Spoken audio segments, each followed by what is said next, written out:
Dashur teleshikues, ju përshëndes. Po fillojmë lajmet në televizionin 4+.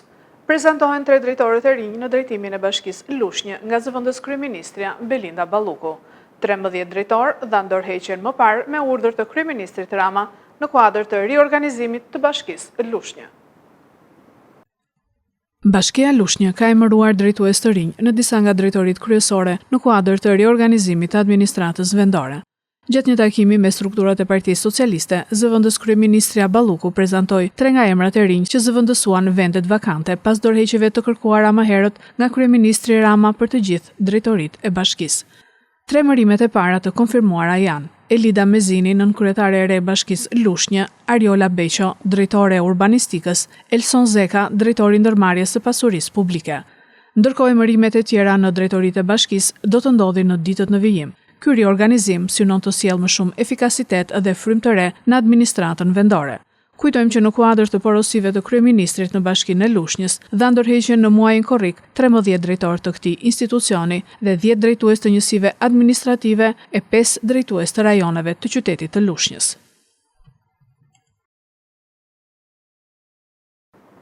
U organizua sot Panairi Kultura dhe Tradita Rome nga Unioni për Zhvillimin dhe Integrimin e Minoritetit të Rom në Shqipëri, Amaro Drom, në bashkëpunim me Bashkinë Lushnjë. Prioriteti i aktivitetit ishte fuqizimi i gruas rome dhe përmirësimi i jetesës së komunitetit rom. Unioni për Zhvillimin dhe Integrimin e Minoritetit të Rom në Shqipëri, Amaro Drom, në bashkëpunim me Bashkinë Lushnjë, organizoi sot Panairin Kultura dhe Tradita Rome tek shtëpia Muze Kongresi i Lushnjës në kuadër të projektit Përmirësimi i qëndrueshëm i jetesës së komuniteteve rome në Shqipëri, financuar nga UI Effect.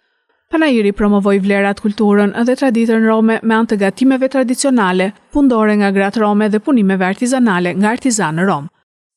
Dëshirojmë të falenderojmë pjesëmarrjen tuaj në këtë panair, të gjithë së bashku do të shpërndasim promovimin e vlerave kulturës, traditës, si dhe produkte agrokulturore vendose. Ky është viti 11 i organizimit të panairi dhe kthy në traditë edhe për komunitetet rome të tjera. Ky aktivitet është mundësuar dhe mbështetur nga projekti Përmirësimi i qëndrueshëm i jetesës komunitetit rom në Shqipëri, financuar nga UEF. Gjithashtu, aktiviteti nuk mund të realizohej pa mbështetjen e bashkëpunimit me kryetarin e bashkisë, e cila pa hezituar na ofroi të gjitha mbështetjet që na nevojitej. Zhvillimi dhe integrimi i minoritetit rom në Shqipëri është ndër prioritetet kryesore të Unionit Amaro që për themelimit të kësaj organizate. Projekti realizoi objektivat e tij përmes një sër aktivitetesh të zhvilluar në një periudhë prej 11 vjeçare, nga janari 2014 deri sot 2025. Zhvillimi dhe integrimi i minoritetit rom është prioriteti i Unionit Amaro Drom me objektiv kryesor realizimin e aktiviteteve të ndryshme tek komunitetet rome në Moravë të Beratit, Grabian, Plug, Gramsh dhe Zham të Lushnjës. Rol të rëndësishëm ka fuqizimi i gruas rome dhe përmirësimi i jetesës së komunitetit rom.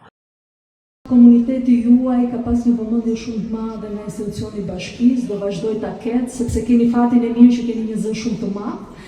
Ashtu siç është Feriti, i cili është kudoherë për të qenë pranë institucionit të bashkisë por dhe donatorëve të huaj në mënyrë që ky komunitet të përfitojë sa më shumë nga politikat lokale, por dhe patjetër nga ato kombëtare. Dhe fal këtyre ndërhyrjeve, ne sot kemi një qendër komunitare ekskluzivisht për ju në Savër, ku të gjitha moshat kanë mundësi të ndjekin kurse profesionale në mënyrë që të keni një profesion dhe patjetër të integroheni sa më shumë si në pjesa tjetër e shoqërisë. Patjetër që nga unë personalisht, por patjetër edhe nga institucioni i bashkisë, do vazhdoni të keni një mbështetje maksimale.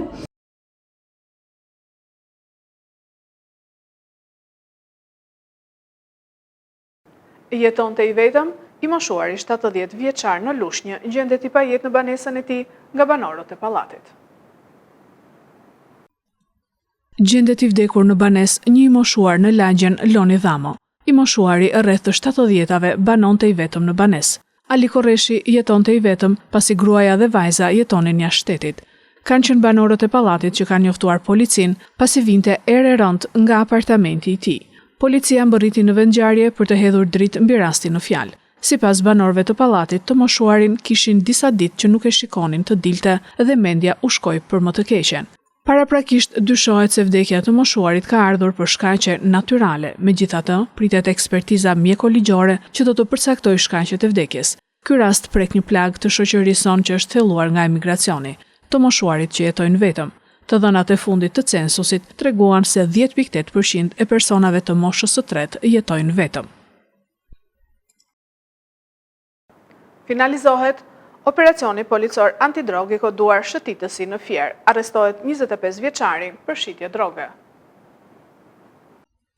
Si rezultat e një hetimi disa javor me metoda speciale, dokumentohet veprimtaria kriminale e një 25 vjeçari të implikuar në prodhim shitje narkotikësh.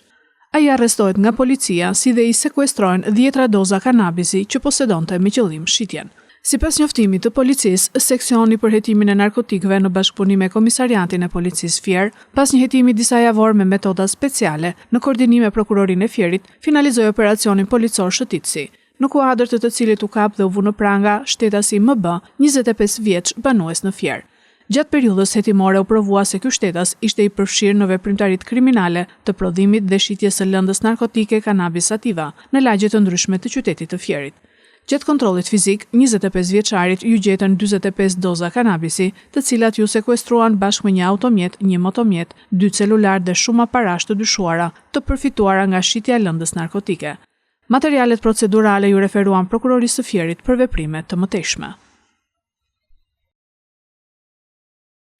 Aksidenti në Shqipëri le pas hekurave të burgut të Fierit, pedagogun e njohur italian. Deputetët italian kërkojnë nga autoritetet shqiptare kthimin atë të 45 vjeçarit.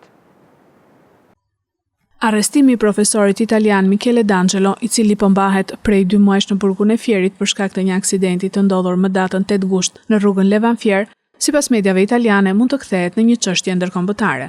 45 vjeçari është profesor biologjie në Universitetin e Aquilas, njëherësh dhe një shkencëtar i famshëm global. Michele D'Angelo dhe partnerja e tij u përfshin në një aksident me makinë në Shqipëri më 8 gusht 2025.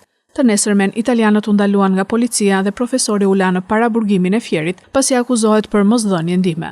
Sipas dëshmitarëve afër profesorit, ai po ecte me 40 km/h dhe u gjend përballë një makine tjetër që ecte me shpejtësi dhe nuk mund ta shmangte. Autoritetet shqiptare kanë akuzuar profesorin për shkelje të rregullave të qarkullimit rrugor dhe braktisje të mjetit. Kjo ngjarje ka sjellë reagime të forta nga deputetët italian, që janë ankuar presidentit Begaj dhe kanë kërkuar që të ndërhyjë për kthimin e profesorit në Itali, një gjë që e kërkojnë dhe kolegët e tij universitar. Gjithashtu edhe ambasada italiane në Tiranë dhe konsullata e përgjithshme në Vlorë po ndjekin me vëmendje më të madhe rastin e Michele D'Angelo. Njoftimi i policisë nga Drejtoria Vendore e Policisë Fier jep të dhëna lidhur me aksidentin në rrugor të ndodhur më datën 08/08/2025 në vendin e quajtur Qafa e Koshovicës, ku mbetën të dëmtuar 4 shtetas. Nga veprimet hetimore ka rezultuar se shkaku i aksidentit dyshohet të jetë ndërprerja e rrugës nga automjeti drejtuar nga shtetasi italian MA, i cili më pas është larguar nga vendngjarja. Pas përfundimit të veprimeve procedurale, specialistët e sektorit të qarkullimit rrugor arrestuan në flagrancë shtetasin italian MA, 45 vjeç, banues në Itali, për veprat penale, shkelje e rregullave të qarkullimit rrugor dhe largimi nga vendi i aksidentit.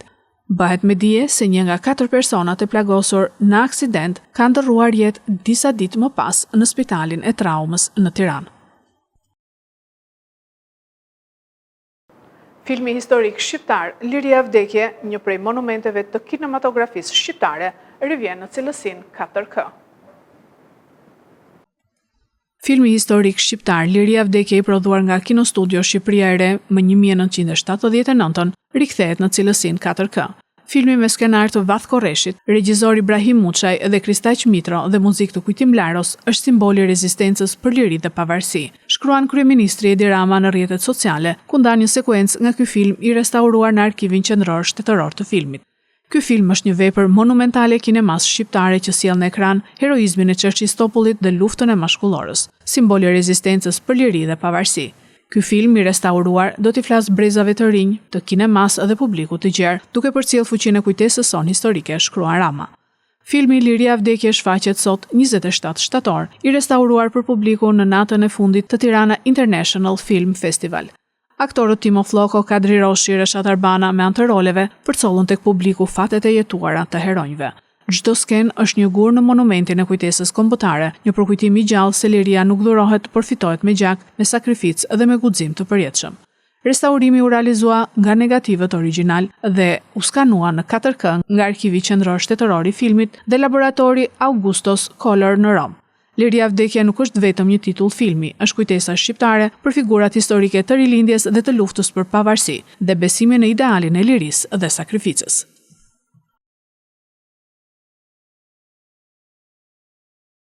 Këto ishin lajmet tona për sot. Lajmet i gjeni edhe në internet në website-in 4plusmedia.tv. Fundjavë të këndshme.